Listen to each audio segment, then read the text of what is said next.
Bom dia a todos, graça, paz e bem da parte do Senhor Jesus Cristo.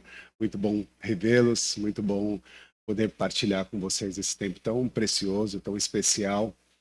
Em nome do Senhor, em nome de Jesus, né? E é em nome de Jesus que nós nos abraçamos, é em nome de Jesus que nós promovemos esse encontro, é em nome de Jesus que nós temos essa experiência tão linda como foi a que nós acabamos de ter no louvor, na mensagem de abertura. Isso é muito impactante e eu sei o quanto isso marca e posiciona a nossa maneira de ser igreja, a nossa maneira de ser crente no mundo, né? A nossa maneira também de sermos todos e todas gente que adora e gente que está profetizando vida em todos os lugares que passa. Louva a Deus. E eu amo a minha igreja. Eu amo a minha igreja de fé, eu amo a minha comunidade. Amo cada um de vocês. Eu desejei compartilhar com vocês a história que nós conversamos no último domingo. Nós falamos daquele momento de Moisés, aquele encontro de Moisés com a sarça. Falei no último domingo muito na perspectiva da teologia negra, fazendo até uma alusão da sarça negra, né? A sarça da resistência, a sarça que se demonstra num corpo resistente a dores, aos flagelos, às dificuldades. Mas eu também quero trazer uma compreensão relacionada à sarça, relacionada às crises e à experiência da ceia. Então eu queria que você ficasse com a sua Bíblia aberta, seu aplicativo, em Êxodo, capítulo 3, nós vamos ler do versículo 1 ao versículo 5. Livro de Êxodo 3, Moisés e a sarça em chamas.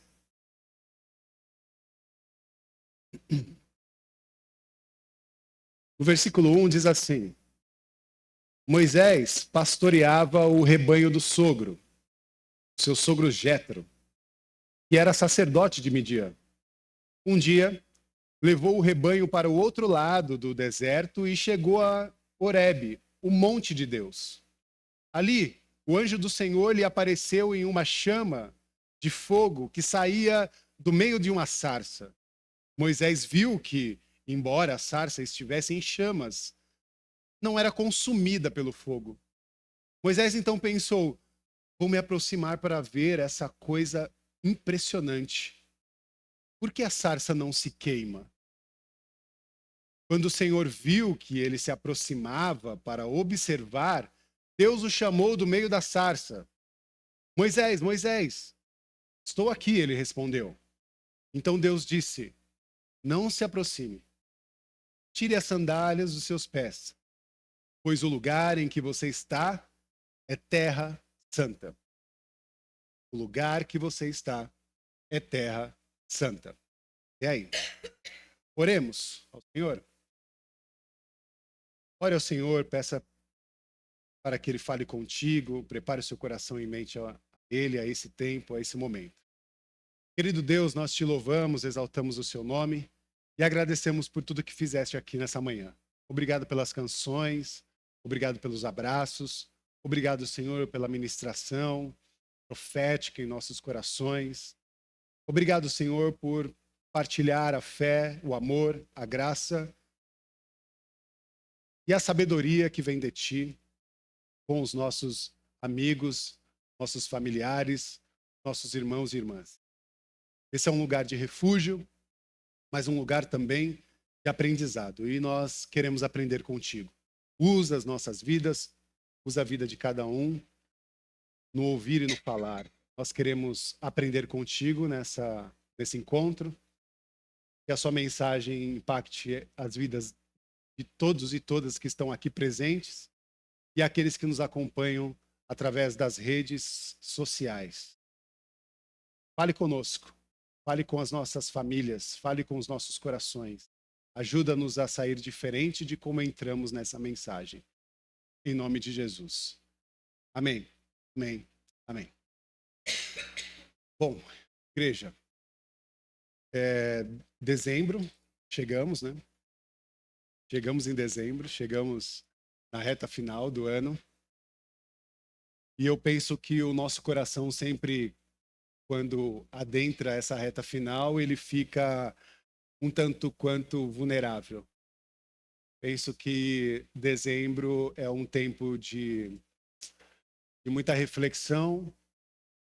O fim de ano nos traz possibilidade de fazer revisão da nossa agenda, revisão da nossa trajetória, revisão também dos planos que traçamos para esse último ano, para essa última fase. E o nosso coração, de alguma maneira, fica fragilizado, porque no coração vem memórias, vem também pensamento a partir dos desafios que não foram alcançados, as metas que não foram cumpridas.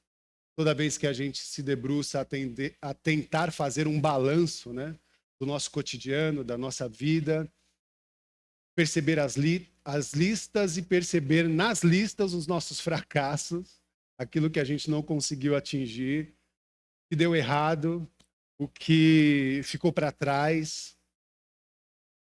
É diante de uma reflexão profunda que o nosso coração se fragiliza, sim. Pelo menos é a maneira que muitas vezes eu me encontro quando faço essa revisão anual. E após essa reflexão, né, uma grande parcela das pessoas acabam buscando uma maneira mágica de fazer a transição desse tempo como algo que vai trazer a possibilidade de resolver aquilo que não foi resolvido. E, obviamente, a gente busca diversas fontes, diversos meios e até produtos, né? Tá aí o mercado também para nos oferecer formas para a gente aliviar esse processo de transição, né? A gente passa pelas promoções de fim de ano, uma enxurrada de promoção, isso mexe com as nossas emoções que já estão fragilizadas e, de repente, a gente se encontra de uma forma compulsiva tentando, né, alimentar as nossas emoções ou a nossa fragilidade com compras de final de ano.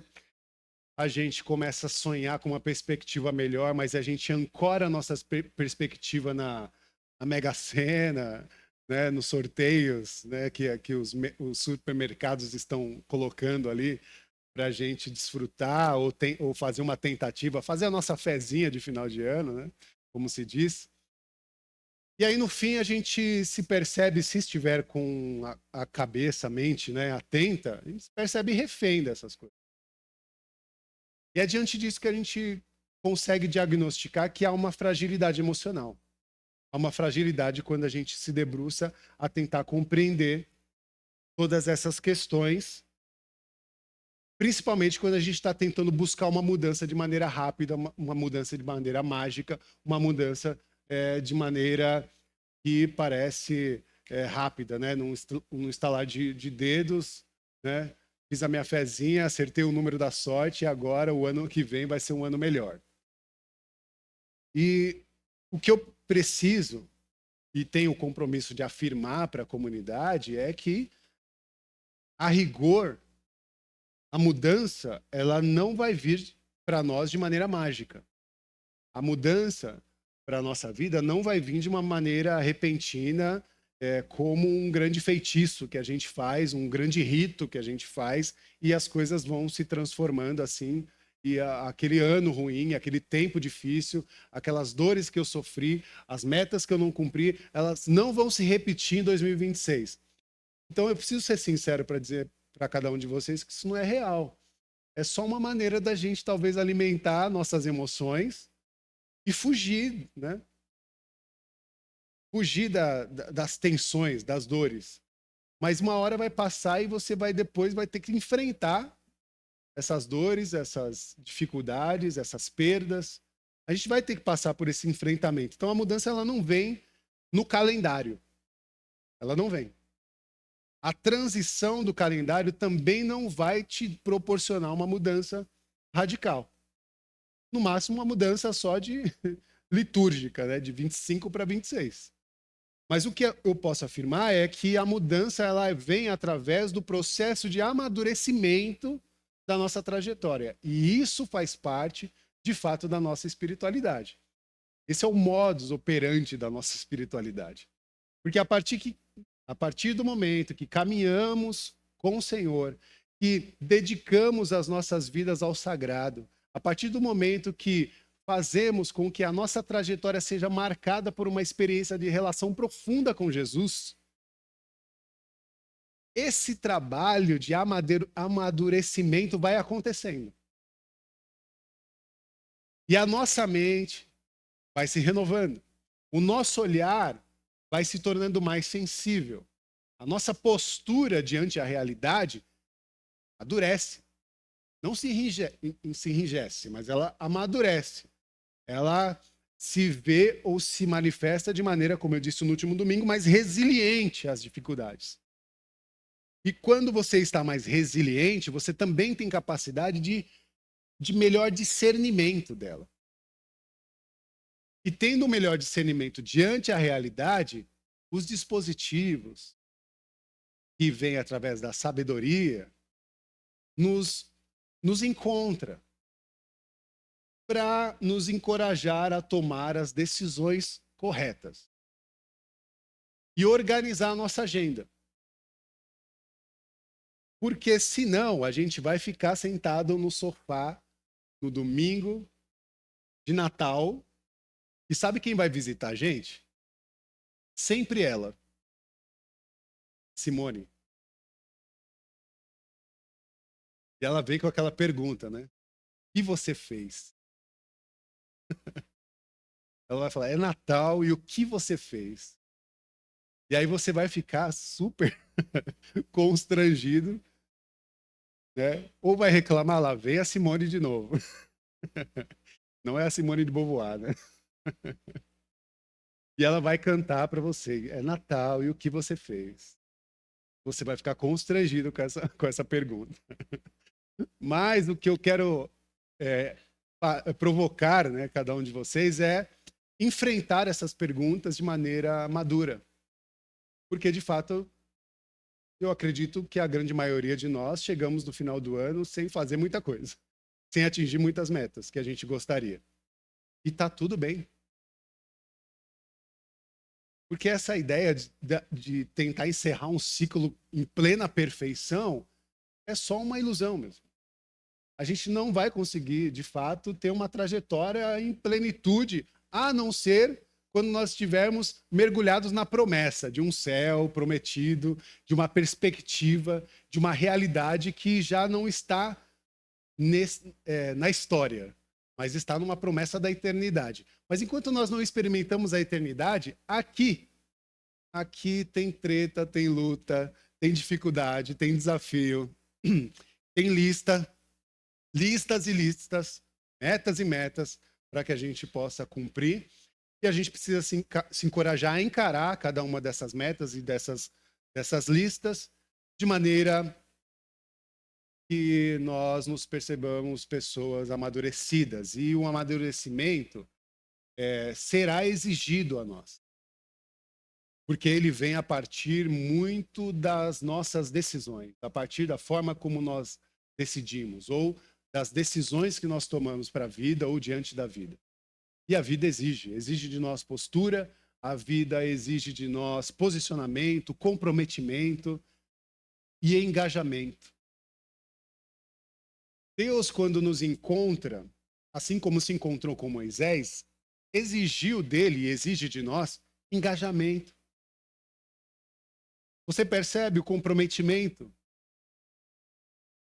a postura diante de Deus e como o engajamento na realidade, na história, na vida, nas relações é necessária. E aí eu quero pensar em cima do cenário. O cenário de revisão encontra Moisés e Deus. E Moisés nos ensina algo muito curioso. Êxodo, capítulo 3, versículo 1.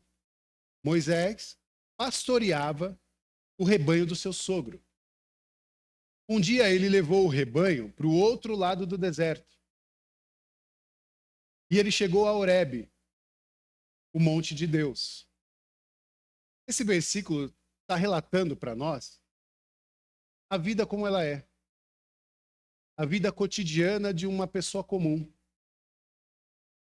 Moisés está fazendo o que a gente está fazendo dia a dia. Quando você acorda, lava o rosto, escova o dente. Todo mundo escova o dente? Lava o rosto, escova o dente, né? Se arruma. Alguns já se preparam para sair para o trabalho, outros começam a organizar em casa, para quem trabalha, né? Casa, começa a se organizar em casa. Mas está se propondo, né? Ao exercício do trabalho, do cuidado de casa, do cuidado dos filhos. Essa é a vida cotidiana. Então, assim como a Bíblia narra Moisés pastoreando, né, trabalhando, mudando de percurso na sua rotina, a nossa vida também se desenvolve nessa mesma dinâmica. Claro, guardadas as proporções, mas cada um tem a sua dinâmica. E é natural.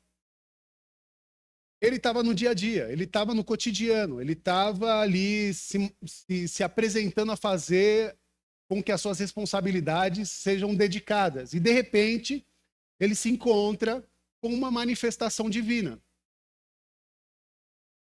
E aí eu penso que esse talvez seja o ponto aí, a tese do meu pensamento, né? Que é perceber que o novo não está numa promessa de calendário.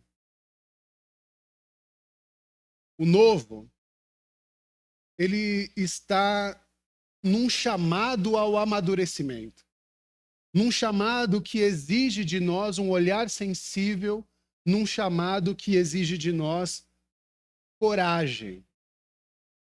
E esse olhar sensível, essa coragem, esse amadurecimento acontece num cenário ordinário.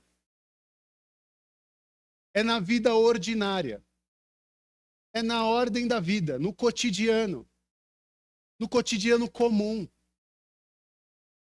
De repente, diante de Moisés, o extraordinário aconteceu. Mas ele só aconteceu porque Moisés estava dedicado ao ordinário, à vida comum. E é o que Deus pede para nós. Sabe? Se a gente estiver numa cama ou acamado sobre as nossas dores, sobre os nossos lamentos, sobre o nosso sofrimento, o que te trava, sabe? O que te impede de seguir adiante, de tomar uma decisão, de se levantar para tomar atitude, seguir as rédeas da vida. Levanta e anda, sabe? Levanta e vá. Levanta aqui, eu estou falando de maneira simbólica, ok? De você abrir a sua mente e assumir os compromissos que a vida te dá. E diante o cotidiano, tem um olhar sensível. Tem um olhar encorajador para enfrentar a vida como ela é. O primeiro ponto, eu percebo o encontro, eu percebo o olhar sensível e eu percebo o desarme de Moisés. Deus não aparece para Moisés num ritual. Esse é o primeiro ponto que a gente precisa saber. Porque ele aparece na caminhada, na labuta, no trabalho, no dia a dia. Deus aparece para ele também no deserto. E aí eu gosto de pensar nesse ponto que Deus mora nos detalhes. Que Moisés é um homem atento. Que ele está olhando para o arbusto, né, queimando no deserto, E como você já sabe, eu já disse para você, é uma situação muito comum, combustão espontânea, acontece no deserto, né? As árvores queimam mesmo, porque é o sol escaldante. Então o olhar dele está atento, porque ele enxerga mais do que uma árvore queimando. Ele olha uma árvore que queima, mas não se desintegra. E aí ele fala, que impressionante que é isso, eu quero ver de perto. Né? Êxodo capítulo 3, versículo 2. Moisés viu que, embora a sarça estivesse em chamas, ela não era consumida pelo fogo. A vida, meus irmãos, nos ensina. Nos ensina a perceber que Deus mora nos detalhes. Eu já contei essa história para vocês, que um dia eu estava sentado num posto de gasolina com um amigo, Manolo Maninho, uma lenda do skate nacional. Estava sentado do meu lado e ele fazia umas carteiras artesanais assim para vender, para conseguir uma graninha a mais, né? E as carteiras dele eram feitas com revista de skate, revistas velhas, né? Aí ele pegava essas revistas, fazia carteiras artesanais e ele vendia. E aí ele estava sentado, aí passou uma pessoa, ele ofereceu, a pessoa olhou, pegou a carteira e falou, cara, que coisa linda, né? Você que faz? Eu falei, sou eu mesmo que faço. E aí ele pegou a carteira, a pessoa interessada pegou a carteira, elogiou e falou, quero uma, quanto é? Aí ele falou o preço tal, pegou a carteira, guardou, olhou pro Manolo, pro Maninho, e falou assim, o diabo mora nos detalhes. Virou as costas e foi embora. Aí ficou nós dois assim, tipo, um olhando pra cara do outro. E aí ele olhou pra mim e falou, você viu, Rafa? Ela falou, né, daquele jeito, ele é bem assim. Né? Aí eu falei, ouvi, cara, mas não concordo. Aí ele falou, por quê? Aí eu falei, porque na minha visão, Deus mora nos detalhes. Aí ele na hora falou, e o diabo? Aí eu respondi pra ele, o diabo mora nas distrações. Ele virou pra mim e falou, visão. Pegou a visão. Então, eu penso que a vida me ensinou a compreender que Deus mora nos detalhes e o diabo mora na distração. E o que a gente menos deveria se colocar à disposição é de viver distraído na vida. E o amadurecimento, ele começa quando a gente para de ser distraído. O amadurecimento, ele acontece quando a gente começa a desenvolver um olhar sensível ao nosso cotidiano, a conseguir compreender que Deus está se manifestando no meio do ordinário. Sabe? É na hora que você está atendendo o seu cliente. É na hora que você está saindo no caminho do seu trabalho. É na hora que você está cuidando dos seus filhos. É na hora que você está se preparando para aquela entrevista. É na hora que você está se preparando para aquela conversa difícil que você precisa ter. É na vida ordinária que Deus se apresenta e a gente precisa ter um olhar sensível, não pode estar distraído. A gente não pode se debruçar a qualquer tipo de distração, porque a presença de Deus está no ordinário. Um outro ponto que eu percebo nesse processo é que a santidade também ela tá na sinceridade que a gente constrói dentro do relacionamento com Deus. E aí eu sempre provoquei cada um de vocês a serem mais sinceros com Deus. Senão a gente fica muito, assim, mimadinho, sabe? Ai, Deus me ajuda, Deus me salva, Deus cuida de mim, sabe, uma conversinha. Não, ser sincero com Deus é ter conversas francas com o Eterno. Porque Moisés fez isso. Deus o chama no meio da sarça e o desafio imediato, Êxodo capítulo 3, versículo 5, diz assim, então disse Deus, não se aproxime, tire a sandália dos seus pés, porque o lugar que você está entrando é terra santa. O lugar onde você está é terra santa. Essa é a informação que Deus dá para Moisés. E a informação que Deus está dando para mim e para você. Deus está dizendo para você, O lugar onde você está é Terra Santa.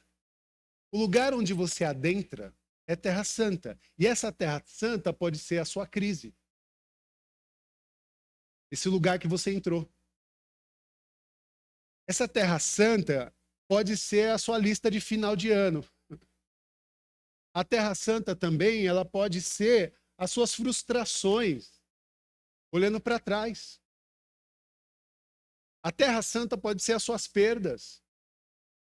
A Terra Santa pode ser esse período de dificuldade. Porque aqui, o encontro de Moisés com Deus é o encontro no deserto, no lugar árido, seco, difícil, de calor escaldante. E esses lugares, meus irmãos, onde nós estamos, se tornam terra santa quando a gente se desarma. Quando a gente tira as sandálias do pé. Então, se tiver uma pergunta quando um lugar que eu estou, ou quando o lugar que eu estou, a situação que eu estou, se torna terra santa? Ela se torna terra santa quando você se desarma. Quando você tira a sandália dos pés. Quando você para de se defender. Quando você para de arrumar justificativas. Deus não aparece para, por exemplo, pagar as suas contas. É mais fácil ele aparecer para dizer para você mudar a sua postura com o seu dinheiro. Entende? Porque senão a gente vai olhar para Deus como uma mágica de que ele vai aparecer quando eu tiver com as contas, né, naquele processo lá. E aí, quando você está naquele momento que você não tem dinheiro e você tem que pagar as contas, você pede socorro para Deus e ele tem que vir de maneira mágica fazer um cheque e resolver essa situação.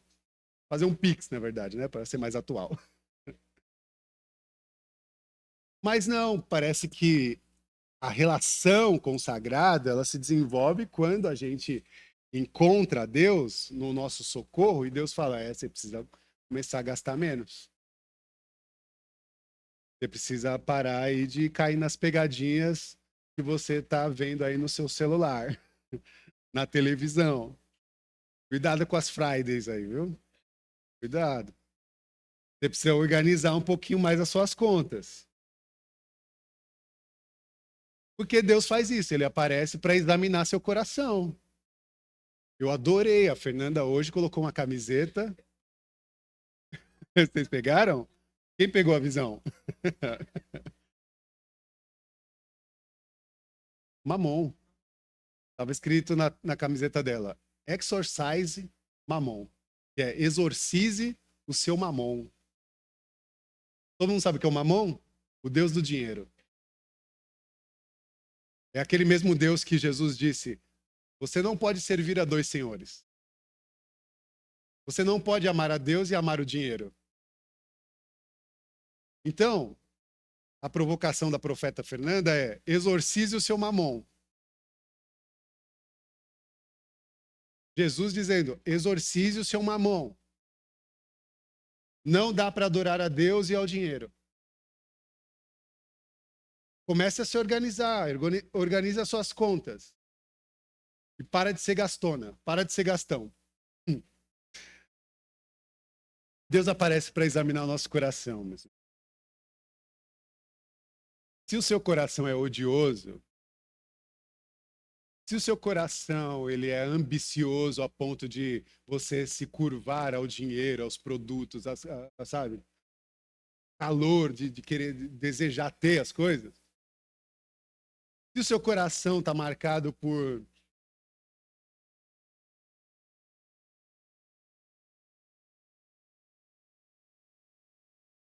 desejos passageiros, ele precisa de cuidado.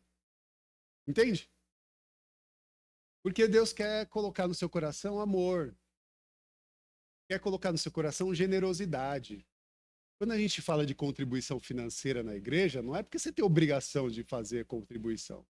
A gente só fala para você ser generoso, porque a gente tem conta para pagar, a gente tem coisas, né, tem desafios financeiros a pensar para o para o nosso ano, e a gente faz isso de maneira muito sincera e muito organizada, olhando para um futuro e falando, se a gente quer ter uma estrutura melhor, se a gente quer continuar pagando as nossas contas, a gente precisa se organizar. E a generosidade, ela está nessa conta. Partilha a preocupação de cada um de vocês, sabe? De não, vou lavar a mão, mas eu não vou deixar a água lá, a torneira ligada. Vou dar descarga também lá, não vou ficar, né, gastando as coisas, não vou manter a casa limpa, né? Não vou grudar o chiclete debaixo da cadeira, né? Vou ver se tem algum lixo aí, né, saindo para fora, vou retirar o saquinho.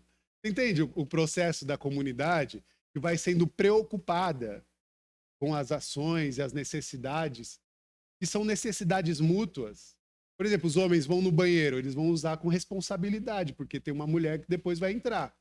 E se você não usar com responsabilidade, você está sendo um sem noção. Porque a gente às vezes cuida da nossa casa, mas quando a gente vai no espaço público, a gente não está preocupado nesse mesmo cuidado. Compreende o que é ser, ou o que é uma espiritualidade madura? Vocês estão compreendendo o que eu estou dizendo? É isso, responsabilidade. Em que tudo que está disposto para nós é partilhável, ou precisa ser partilhado. E aí é o momento que eu vejo de Moisés como um momento de desarme, de amadurecimento sincero. Sim, se você veio aqui buscando para que Deus pague suas contas, ele fala, não, se organiza. Organiza suas finanças. Cuida mais das suas finanças e para de ser do dinheiro, né? Porque tem gente que tem dinheiro e tem gente que o dinheiro tem ela. E aí esse é um perigo. E tem o relacionamento também, né? Vou falar disso não. Por exemplo, se você chegou aqui querendo uma esposa nova, Deus vai olhar para você e falar assim, talvez você deveria ser um marido novo. E vice-versa, né? Aí eu preciso de um marido novo. Não aguento mais esse marido. Talvez Deus possa olhar para você e falar assim, não, na verdade quem tá difícil é você. A esposa que vai precisar revisar a sua postura, o seu papel de esposa, de mulher, de companheira, da mesma forma que o marido precisa revisar o seu papel de companheiro, de marido, né, de parceiro. E essas responsabilidades vão ser jogadas na mesa. E a gente vai ter que ser maduro o suficiente para engolir essa. Discernir essa e assumir a nossa responsabilidade. Estão pegando a visão?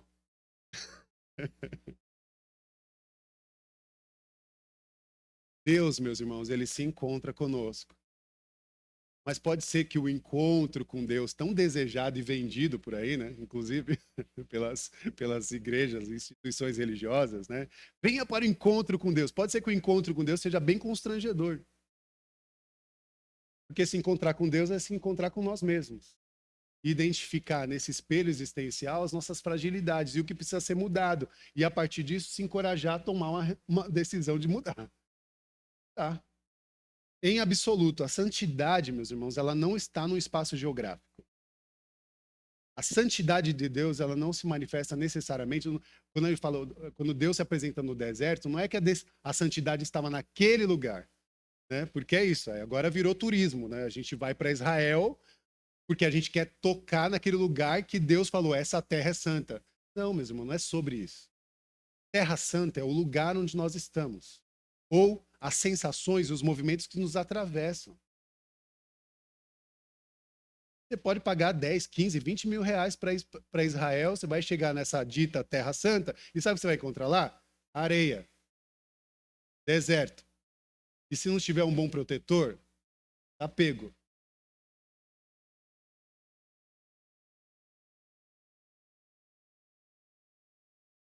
Tem uma história que eu ouvi falando, pessoa dizendo, né? Meu sonho é andar nos caminhos onde Jesus andou. E aí a pessoa respondeu para ele, o seu sonho deveria ser andar nos caminhos onde Jesus não andou. E Deus quer usar os seus pés para chegar em lugares onde ele ainda não andou. Onde há fome, onde há sofrimento, onde há injustiça. Nossos pés têm essa responsabilidade de chegar lá em nome de Jesus. Segundo e último ponto, a presença que nos envia, que é essa presença que nos dá senso de missão. Né? Como eu acabei de dizer, meus pés.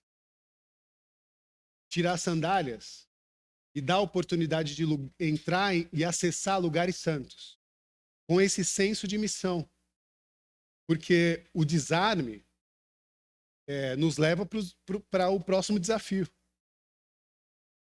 No momento que você está mais vulnerável, o amadurecimento, por exemplo, que contesta Moisés, é o mesmo amadurecimento que é exigido para nós. Porque Moisés, quando está conversando com Deus, ele se sente ninguém. Ele se sente um nada. E eu acho que é muito óbvio esse sentimento. Imagina você diante de Deus, do Eterno. Você vai sentir um nada. E Moisés se sente isso. No capítulo 3, versículo 11, ele diz assim: quem sou eu para apresentar-me ao faraó e tirar os israelitas do Egito? Quem sou eu? O que você enxergou em mim para fazer essa missão? Inclusive, segundo os textos, Moisés era uma pessoa gaga, né? Que tinha dificuldade na pronúncia, na fala. Ele não era uma pessoa eloquente, que tinha poder e capacidade de uma grande liderança. Não. Muito pelo contrário. E ele falou: você não quer falar com meu irmão? Meu irmão tem uma habilidade melhor. Moisés fala isso. Deus escolhe Moisés. Porque a gente acha que só as pessoas, né, talentosas recebem a visitação de Deus, né? Eticamente talentosas. Mas a gente não percebe os nossos talentos. E nascem também meio às nossas fragilidades, e Deus vai te usar da maneira que você é, no lugar que você está e na condição que você tem.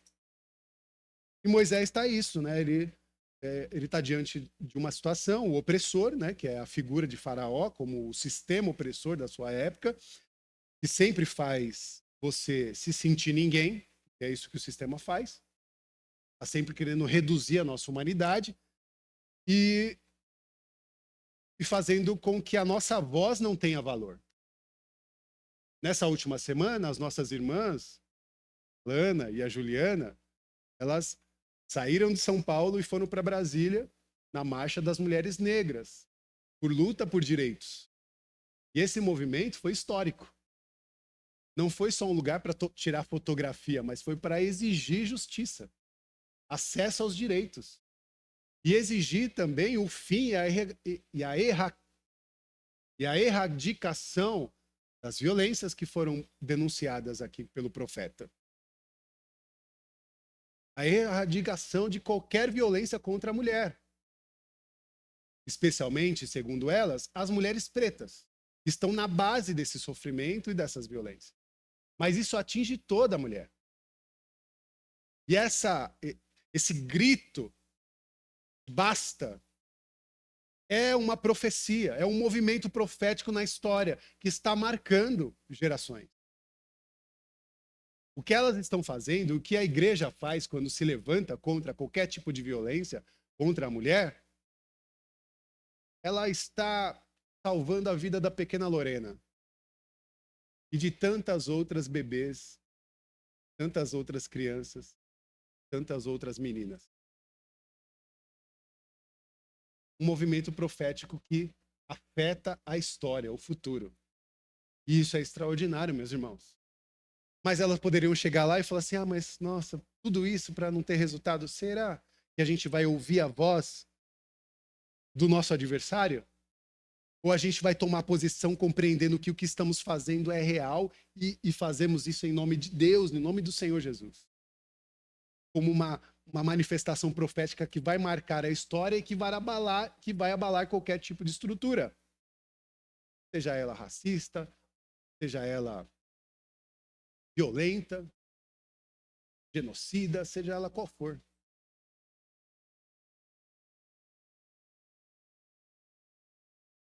é Deus se apresentando para Moisés dizendo, eu sou. E aí ontem à noite eu estava fazendo a mensagem, eu ficava conversando com a Fê e falando dessa paráfrase, né? Moisés fala, eu não sou suficiente, eu não consigo, eu não sou capaz. E aí Deus responde para ele, eu sou. Esse jogo de palavra do eu sou, eu não sou, é extraordinário quando você lê o texto. Porque o eu sou é o antídoto, a resposta de quem disse eu não sou. Ou quem sou eu para ser chamado? Quem sou eu para essa missão? Quem sou eu para fazer isso? Quem sou eu para estar nesse lugar? Quem sou eu para fazer essa oração? Quem sou eu para falar, para trazer essa mensagem? Quem sou eu para ir diante daquela pessoa? Quem sou eu? E aí disse, não é sobre você. É sobre nós. Porque eu sou todo suficiente. E você precisa estar debaixo da minha suficiência. Você é porque eu sou. E eu sou contigo. Eu sou ao teu lado. Eu sou presença. Eu sou quem te envia. Eu sou quem garante para você a vitória. Eu sou com você a luta pela libertação. Eu sou com você a luta que ampara o que é amparada pela minha presença ativa na história. Vai em nome de Deus. Mas que nome eu vou dizer? Porque eles vão me perguntar, né? Disse Moisés. Eu sou, e aí Deus disse para Moisés, eu sou o que sou. É isso que você dirá a eles. Eu sou, o eu sou me enviou. O eu sou me enviou. E o eu sou é esse antídoto, é esse método que amadurece a experiência de Moisés na história. E é um amadurecimento profético, porque Deus acredita nas pessoas. E ele acredita em você. Ele acredita, pasme, ele acredita em gente como eu, ele acredita em gente como você. Deus acredita nas pessoas e ele nos entrega um novo. E o novo exige que nós levemos isso às últimas consequências. Ou você está com Deus ou você não está. Ou você recebe isso para ti ou você vai continuar batendo cabeça. Então a crise de final de ano não é o seu fim. A crise do final do ano, das listas intermináveis que não foram e as metas que não foram batidas, não é o fim. Pode ser que a crise seja o início do fim. O início de um novo começo para sua trajetória, para sua vida. O início para a mudança da sua vida. O início para uma terra prometida, para uma terra nova, para um relacionamento novo com seus pares, com o seu negócio, com o seu trabalho, com o seu dinheiro. A sarça, meus irmãos, nesse texto, ela arde hoje em nossas vidas. E ela está dizendo para que, em alto bom som, sua história, ela começa numa mudança que acontece no agora. Ou seja, a mudança de Deus na sua vida acontece hoje. Não é a sua capacidade que te qualifica para a mudança. Não é a sua capacidade que te qualifica para a missão. Não é a sua capacidade que te qualifica para aquilo que Deus tem para você. Não é a sua capacidade. Mas é a presença dele que garante o eu sou. O eu sou é a única resposta suficiente para quem eu sou. O eu sou é a única resposta suficiente para o quem eu sou. E eu concluo chamando cada um de vocês para uma ceia, para uma mesa. uma sagrada mesa. Uma mesa que inaugura o final do ano, né?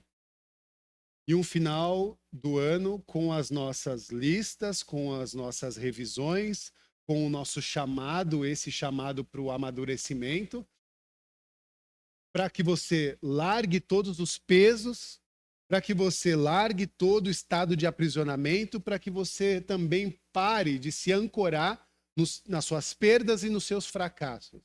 E olhe para si, olhe para dentro de si e faça uma análise de como você tem respondido à vida. Porque o Deus que se revelou na sarça é o eu sou. E o eu sou está te chamando para um novo começo. Um novo começo. Deus nos abençoe. Eu quero convidar você a fazer parte dessa mesa. Você vai receber o cálice e você vai receber também o pão. Esse cálice e esse pão é o símbolo dessa nossa trajetória. Porque o eu sou que se apresentou para Moisés é o mesmo eu sou que se apresenta hoje para cada um de nós e se apresenta hoje na pessoa de Jesus. Yeshua HaMashiach. O Cristo, ou na sua tradução, Filho do Deus vivo. Pode se servir do cálice, pode se servir do pão. Não coma e nem beba do pão e do cálice, até que todos se sirvam, para que nós possamos fazer dessa celebração e dessa mesa um movimento comunitário, junto. A ceia é esse símbolo do comprometimento de Deus para cada um de nós. A ceia é esse símbolo de comprometimento que nós assumimos diante do eu sou. O eu sou que se revelou a Moisés é o mesmo eu sou que se entregou na cruz do Calvário por cada um de nós. O corpo que queimava, né, no deserto em chamas e que não era desintegrado, desculpe, o corpo que queimava em chamas no deserto e que não era desintegrado é o mesmo corpo que se levantou na cruz do Calvário e que recebeu a violência da morte, mas que não morreu, mas que vivificou e ressuscitou, porque a morte não tem a última palavra, assim como o fogo não tinha capacidade de aferir aquele arbusto. Jesus, na cruz do Calvário, nos dá a resposta do eu sou presente no meio de nós. Essa é a ceia do amadurecimento. A ceia onde nós observamos o pão e o cálice como a experiência simbólica de um renascimento e da oportunidade de um novo tempo, de uma nova vida, de uma nova história sendo escrita por nós e a partir de nós. Por que também não dizer através de nós em nome de Deus? Esse é o compromisso. Para que a presença de Jesus esteja no meio da nossa jornada.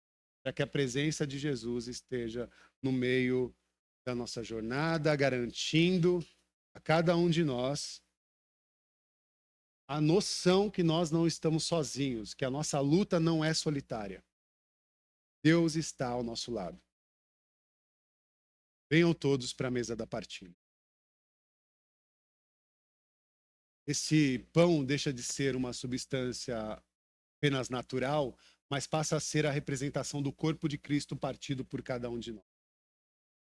O corpo de dores, o corpo que recebeu a violência da morte, o corpo que recebeu a dor e o sofrimento que atravessa a humanidade na história. Porque nesse corpo partido tem o corpo das mulheres violentadas. Tem o corpo das meninas que foram violadas. Nesse corpo partido, tem o corpo de pessoas escravizadas, de pessoas que foram feridas e aferidas do seu direito. Aqui tem o corpo de pessoas que foram injustiçadas. Essa é a representação da morte que violentou, que machucou, que feriu tantas existências e que agora se assemelha ao corpo de Cristo partido por cada um de nós. Então, quando você comer desse pão, faça isso em memória de Cristo, que sacrificou-se, se sacrificou-se a nós. O corpo de Cristo que se sacrificou a nós. Faça isso em memória de Jesus. Coma desse pão. Coma desse pão em memória de Cristo. Faça isso em nome de Jesus.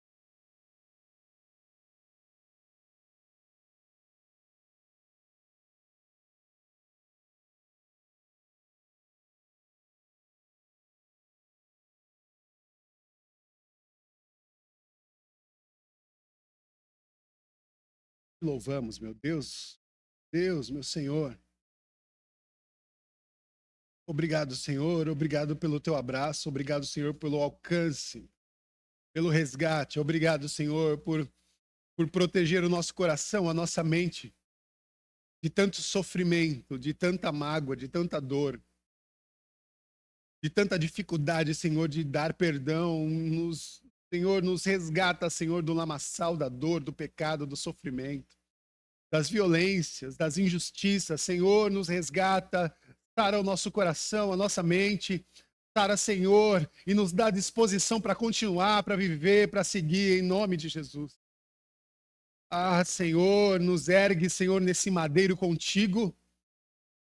Ah, Senhor, nos dá, Senhor, identificação nessa dor, nesse sofrimento. Nos dá, Senhor, capacidade de discernir que o corpo que sobre na cruz é também parte do nosso corpo, parte, Senhor, da nossa dor, do nosso sofrimento, e nós nos identificamos nessa tragédia.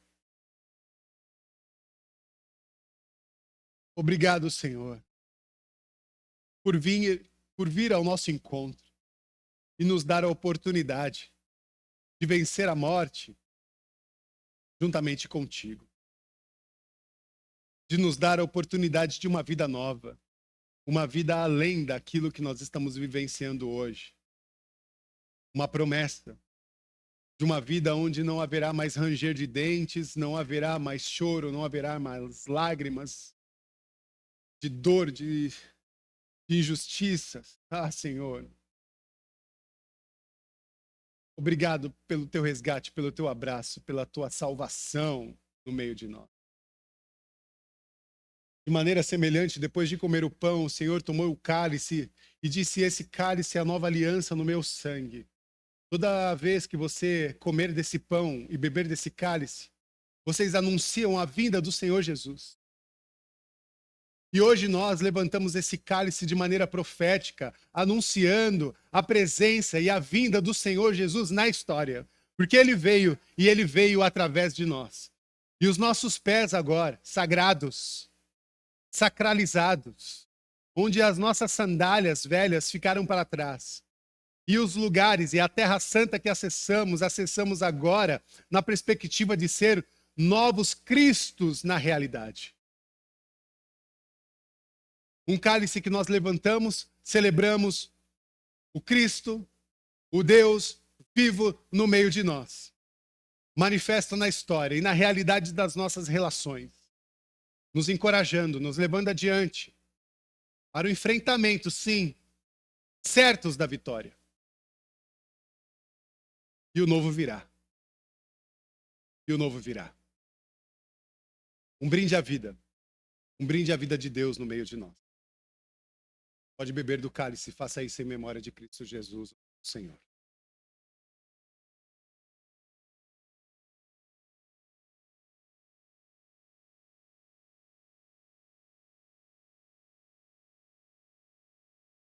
Aleluia. O amor de Deus e a graça do Senhor Jesus Cristo que a consolação do Espírito Santo, no sopro da divina Ruá, seja sobre o nosso coração e as nossas vidas. Nos remete, Senhor, ao seu lugar de amor, de graça, de ressurreição. Que a celebração dos nossos corpos partam de encontro à celebração de um Deus que venceu toda a maldade e nos fez participantes de uma vida abundante que está disposta a nós na mesa da partilha, na mesa sagrada, no pão e no brinde de um vinho resgatador. Que Deus nos abençoe. Amém, amém e amém.